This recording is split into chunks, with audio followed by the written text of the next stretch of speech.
듣기는 속히 하고 말하기는 더디하라. 쾌청, 이 목표로 시작한 한 해가 막바지에 왔습니다. 교회력으로는 벌써 새해가 시작되었습니다. 아직 우리 완벽하지는 않지만 듣기를 속히 하는 일에 한 해만큼 자랐기를 바랍니다. 계속해서 추구해야 될 목표입니다. 평생 듣기를 배워가고 익혀가는 사람들 되면 좋겠습니다. 오늘 말씀에는 사가랴라는 제사장이 나옵니다. 천사가 다가와서 축복하면서 기쁜 소식을 전해줍니다. 아들을 낳을 것이다. 이 아들이 너희 부부에게 기쁨이 될 뿐 아니라 하나님께서 이 아들을 통하여 위대한 일을 하실 것이다. 17절 함께 읽습니다. 그가 또 엘리야의 심령과 능력으로 주 앞에 먼저 와서 아버지의 마음을 자식에게 거스르는 자를 의인의 슬기에 돌아오게 하고 주를 위하여 세운 백성을 준비하리라. 아멘. 나 같으면 이렇게 말씀하셨으면 어떻게 반응했겠습니까? 할렐루야 아멘. 안타깝게도 사가랴는 이 말을 쾌청하지 못했습니다. 아멘 했으면 얼마나 좋았을까요? 성경을 읽고 있는 우리는 압니다. 다른 무엇보다 믿습니다. 믿음이 있으면 된다. 믿음으로 반응하면 새로운 길이 열릴 것이다. 그러나 사가랴는 그렇지 못했습니다. 사실 현실의 우리도 그럴 때가 많습니다. 믿고 싶었는데 믿으면 되는 줄을 알기는 아는데 안 믿어지는데 어떻게 해요?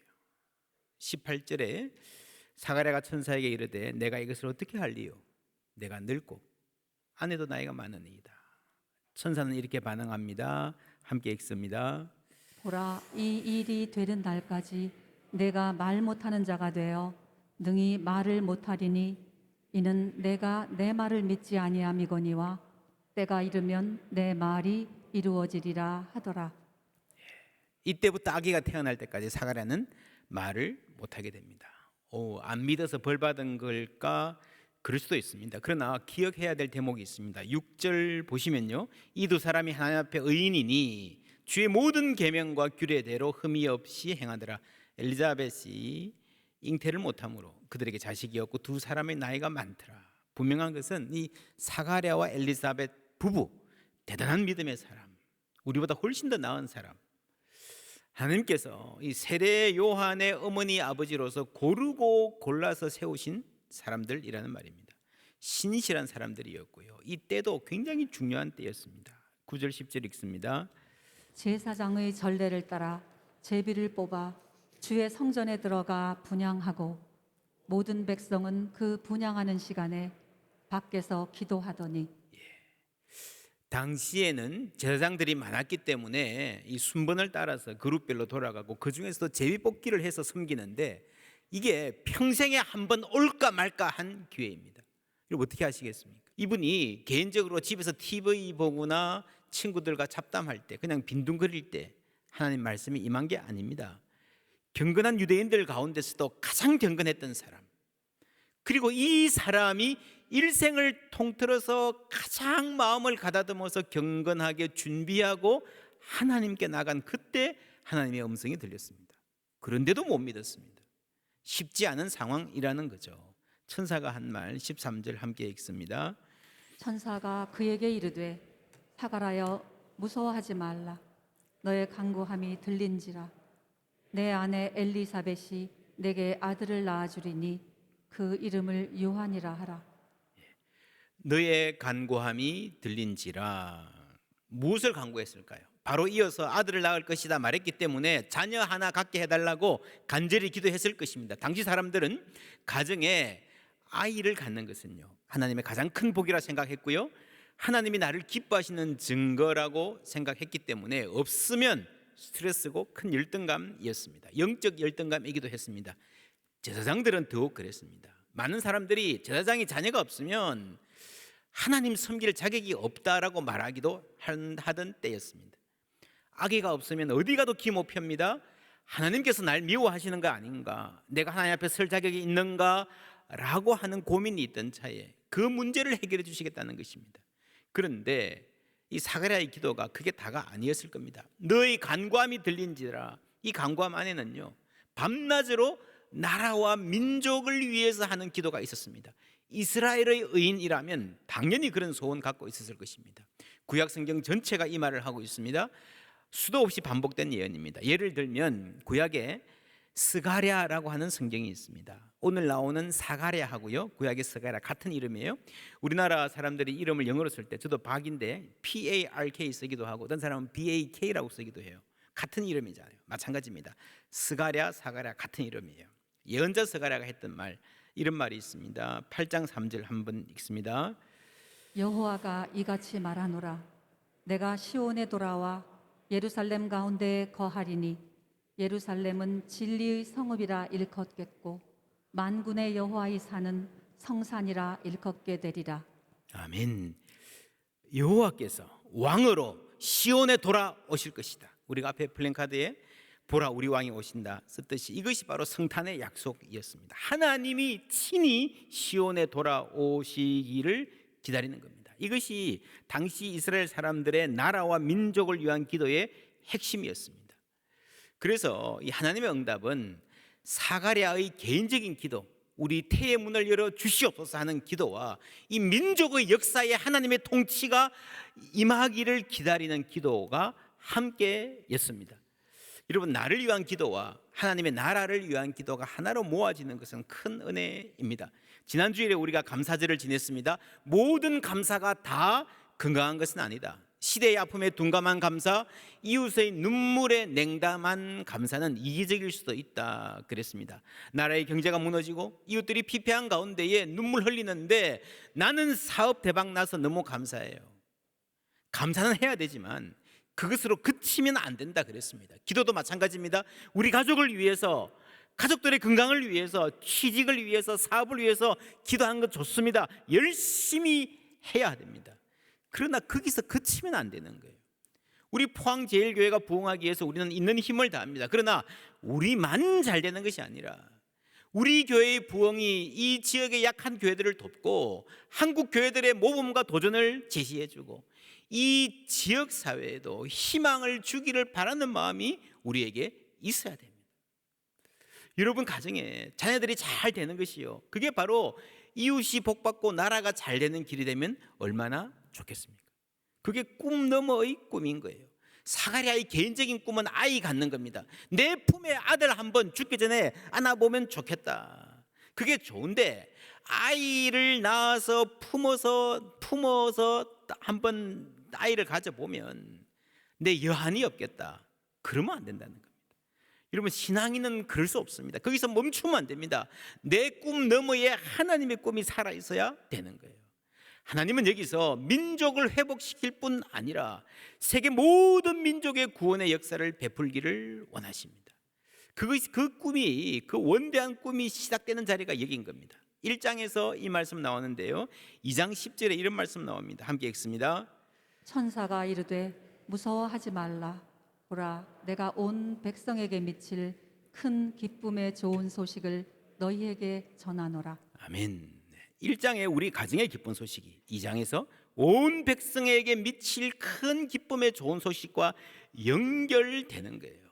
우리 가정의 기도 제목이 응답이 되는 것이 하나님의 그 큰 역사, 긴 길에 디딤돌 하나 놓을 수 있다면 영광입니다. 그 디딤돌을 건너서 이 길이 어디로 갈 건지, 이 디딤돌이 크고 멋있고 화려하고 그거보다도요, 이 길이 어디로 가는 길인지 그게 중요한 거예요. 하나님께서는 사가랴가 기도했던 그 무엇보다도 훨씬 더 큰 것을 준비하고 계신 줄 믿습니다. 에베소서 3장 20절 함께 읽습니다. 우리 가운데서 역사하시는 능력대로 우리가 구하거나 생각하는 모든 것에 더 넘치도록 능히 하실 이에게. 아멘. 우리가 구하는 것보다, 생각하는 것보다, 말하는 것보다 더 넘치도록 주신다 했습니다. 우리가 좋아하는 말씀입니다. 무슨 말일까요? 무슨 말이겠습니까? 1개를 구했는데 2개를 주시고, 연봉 5천만 원 직장 구했는데 1억짜리 직장 주시고, 반에서 1등 하기를 원했는데 전교 1등 하게 해주셨다. 그런 말일까요? 그럴 수도 있습니다. 그러나 그 위에 말씀을 보면요, 이 넘치는 응답은 좀 다른 의미가 있습니다. 능히 모든 성도와 함께 지식에 넘치는 그리스도의 사랑을 알고 그 너비와 길이와 높이와 깊이가 어떠함을 깨달아 하나님의 모든 충만하심으로 너희에게 충만하게 하시기를 구하노라. 그 다음에 넘치는 기도 응답의 말씀이 나옵니다. 하나님의 큰 계획, 그 깊이와 높이를 알게 된다는 거죠. 그 폭을 알게 된다는 거죠. 여러분, 그래서 이것은요, 믿음의 문제이면서 상상력의 문제입니다. 하나님을 아는 문제예요. 그래서 우리가 어느 만큼 큰 것을 받느냐도 중요하지만 훨씬 더 큰 것은, 중요한 것은요, 그것이 어떤 대목에서 어떻게 쓰이는가가 중요합니다. 지극히 작은 이에게 냉수 한 잔 대접한 것 잊지 않겠다 그랬습니다. 여러분, 물은요 흔한 겁니다. 돈을 물 쓰듯이 한다 그랬잖아요. 그러나 누군가가 목말라 애타 죽어갈 때 주는 물 한 잔은요 생명의 가치인 거예요. 위급할 때 사탕 하나 사람 살릴 수 있습니다.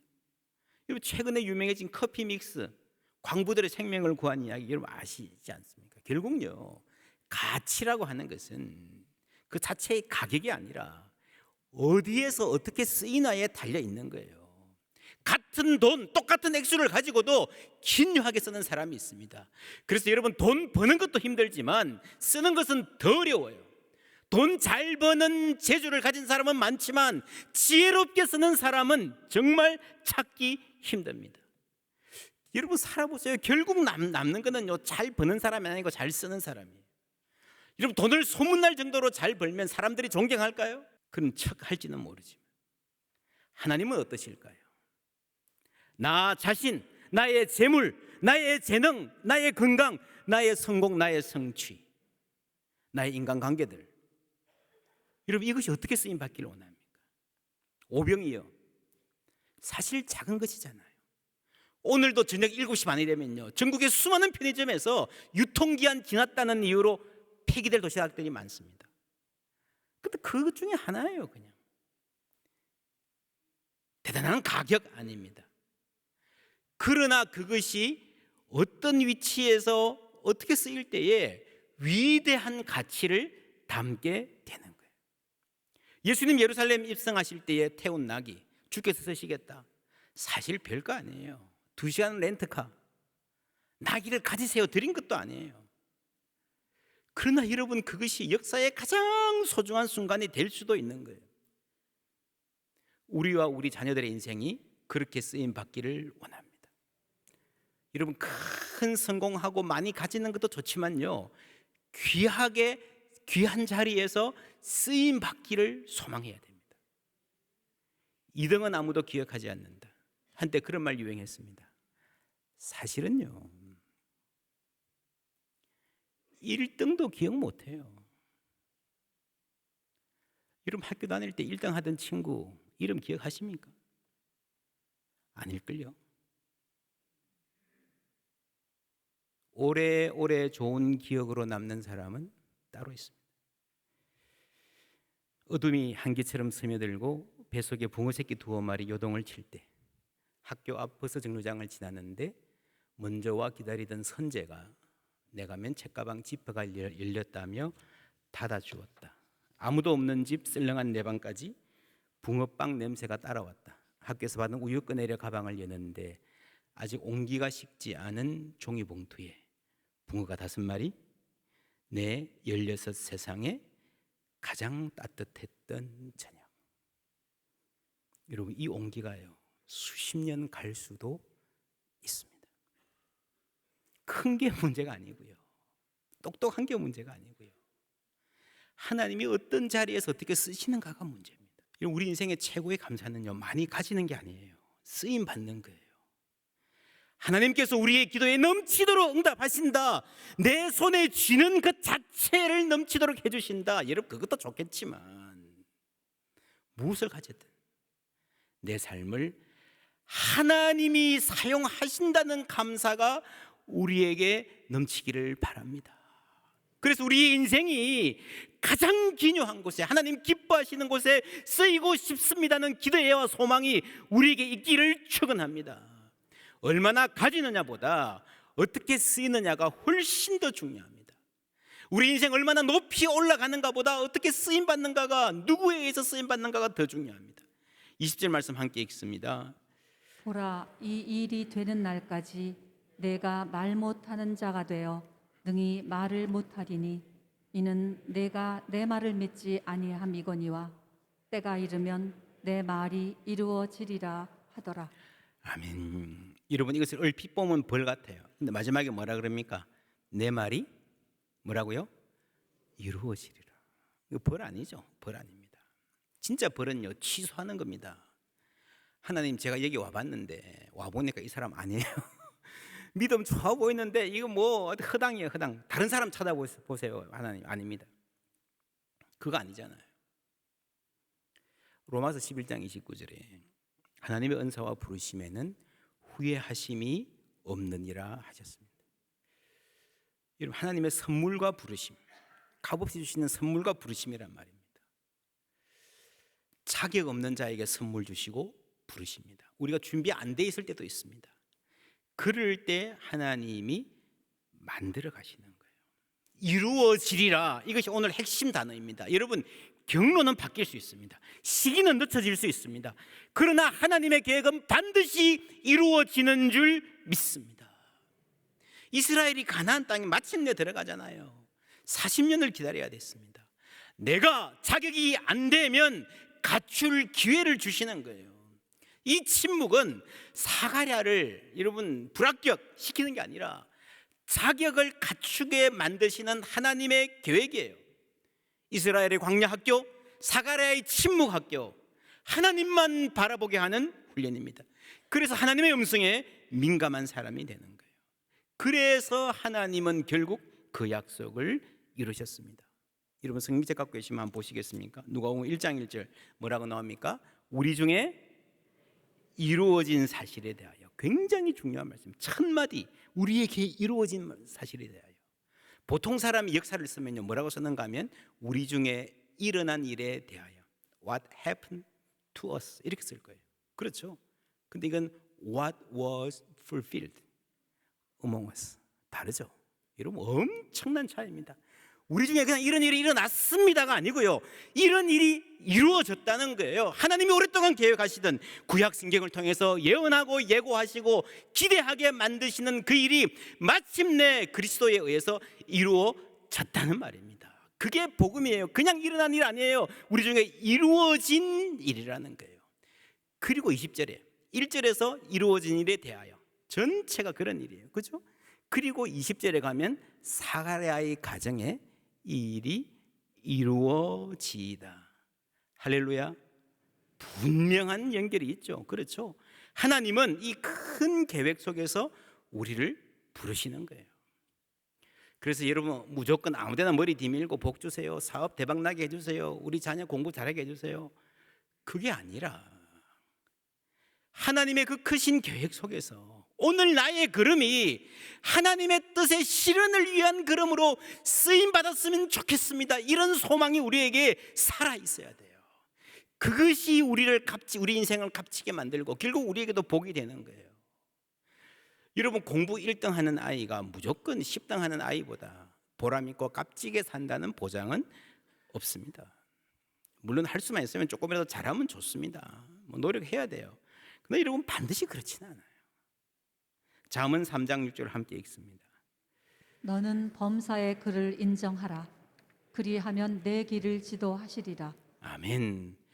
여러분 아실 거예요. 자녀들이 입시에 있어서 점수 몇 점 더 받는 것도 중요하지만 훨씬 더 결정적인 것은요, 어떤 길을 선택하는가에 있습니다. 여러분 가정의 자녀들의 걸음 주님께서 인도하시기를 축원합니다. 꿈 너머의 꿈, 하나님의 꿈이 살아있어야 돼요. 아유 목사님, 우리가 당장 내 코앞에 닥친 일도 뭐 이것 추정하고 뭐 해결하는 것도 흑흑대는데, 맞습니다. 그래서 우리에게 하나님이 필요한 거예요. 그래서 하나님의 지혜와 하나님의 도움이 필요한 줄 믿습니다. 그래서 기도가 필요하고요, 그래서 침묵이 필요한 거예요. 들어야 되는 거예요. 사가랴의 침묵 답답했지만 지나놓고 보면 감사한 시간이었을 것입니다. 우리 인생에도 그런 순간이 있었습니다. 참 활동적으로 뛰어다녀야 될 시기에 어떤 이유로 발이 묵혀 있는 것 같은 답답한 순간들이 있었습니다. 지나고 보면요, 그때가 이전에 몰랐던 새로운 세계가 열리는 때일 수 있습니다. 사가랴의 경우 어떻게 알 수 있는가? 여러분 집에 가셨어요? 누가복음 1장만 쭉 읽어보세요. 마지막에 사가랴의 찬송이 나옵니다. 앞에 무슨 일이죠 하든가 하고 완전히 다른 사람입니다. 하나님의 뜻을 정말 잘 깨닫고 전하고 있습니다. 영적으로 집중적인 성숙이 이때 일어난 거예요. 이 몇 개월 동안에. 아마도 이 기간이 끝난 후에도 사가랴는 종종 침묵의 시간을 가지지 않았을까 저는 생각을 합니다. 보십시다. 22절에 그가 나와서 그들에게 말을 못하니 백성들이 그가 성전 안에서 환상을 본 줄 알았더라. 그가 몸짓으로 뜻을 표시하여 그냥 말 못하는 대로 있더니 그 직무의 날이 다 되매 집으로 돌아가니라. 이후에 그의 아내 엘리자벳이 잉태하고 함께 있습니다. 5달 동안 숨어 있으며 이르되, 그렇죠? 그냥 말 못하는 대로 있으니 5달 동안 숨어 있었다. 여러분, 그냥 말 못하는 대로 있었다, 이거는요 메디컬 컨디션, 육체적인 상황일 수도 있지만 이게 사가랴의 의지일 수도 있습니다. 굳이 말하려고 노력하지 않았다는 거죠. 인터넷에 실어증 치료 쳐가지고 혹은 하나님 말 좀 하게 해주세요, 너무 답답해요, 그러지 않았다는 거죠. 그리고 그 아내 엘리자벳은요 함께 5달 동안 자가 격리. 여러분 5달 쉬워요, 어려워요? 여러분 한 일주일만 해도 힘들잖아요. 왜 힘듭니까? 그게 말만 자가 격리지 실제로는 자가가 아니잖아요. 억지로 하는 거죠. 근데 엘리자벳은 진짜 자가 격리예요. 자신의 결심에 의해서 밖에 나가도 되는데 그냥 혼자 있었습니다. 침묵의 시간을 가졌습니다. 그러면서 이전에 알지 못했던 영적인 은혜를 받게 됩니다. 월드컵에 나가기 위해서 최선을 다해서 몸을 만드는 축구 선수처럼 사가랴는 성전에서 섬기는 이 일생일대의 기회를 맞아서 최선의 준비를 했지만, 몸과 마음의 준비를 했지만 그래도 부족했습니다. 하나님이 그것을 침묵의 시간에 채우시는 거예요. 여러분, 침묵이란 수동적인 것 같지만, 무력한 것 같지만 우리가 잠잠할 때에 하나님께서 역동적으로 일하십니다. 내 마음의 잡초를 뿌리 뽑으시고 돌덩이를 골라내시고 부드러운 흙으로 골라내시는 은혜가 그 안에 있습니다. 그리고 나서 1장 67절에 보면 그 부친 사가랴가 성령의 충만함을 받아 예언하여 이르되, 다시 말하게 되었을 때에 그의 입에서 나오는 말은 이전과 달랐습니다. 하나님의 권위와 하나님의 지혜가 있었습니다. 80절에 우리 다 같이 읽을게요. 마지막 절입니다. 아이가 자라며 심령이 강하여지며 이스라엘에게 나타나는 날까지 빈들에 있으니라. 아멘. 빈들에 있으니라. 무슨 말입니까? 광야죠. 침묵이죠. 세례 요한은요 그 아버지보다, 그 어머니보다 훨씬 더 오랜 기간 침묵했습니다. 하나님의 음성을 깊이 들었습니다. 광야에서, 빈들에서. 그리고 그가 이스라엘에 나타났을 때에 여자가 낳았던 어떤 사람들보다 더 위대한 사람이 저기 있다. 예수님이 그 말씀해 주셨습니다. 하나님의 영광이 나타났습니다. 할렐루야. 감사한 것은요, 그 어머니도 아버지도 침묵을 아는 사람, 침묵 가운데에 하나님이 역사하신다는 것을 조금이나마 아는 사람이었다는 겁니다. 그렇죠? 그거 몰랐으면 어땠겠습니까? 야, 너 뭐하고 댕기노? 옷은 거기 먹고 정신이 있냐? 여러분, 이 자녀가 하나님 보시기에 가장 아름답고 위대한 일에 쓰임받고 있는데 부모가 영적으로 캄캄해서 아무것도 모르면요, 세상적인 기준으로만 판단하면요, 그것만큼 딱한 것이 어디 있습니까? 세례 요한을 영적 거인으로 쓰기 위해서 하나님이 그 가정을 이렇게 축복하신 거예요. 여러분, 자녀가 하나님께 쓰임받기를 원하십니까? 그러면요, 나는 이렇게 살아도 너희들은 잘 살아라, 그런 거 없습니다. 영적으로는 부모가 조금이라도 준비되어야 되는 줄 믿습니다. 몇 개월 침묵 답답했지만 하나님이 그 가운데 일하신 거예요. 우리에게 필요한 것은 레브 쇼메야, 듣는 마음입니다. 침묵을 통해서라도 하나님 음성 듣고 귀 기울일 수 있다면 우리는 복된 사람입니다. 이 훈련 통해서 하나님의 큰 역사에 쓰임 받는 성도님들 또한 가정들 다 되시기를 주님의 이름으로 축원합니다.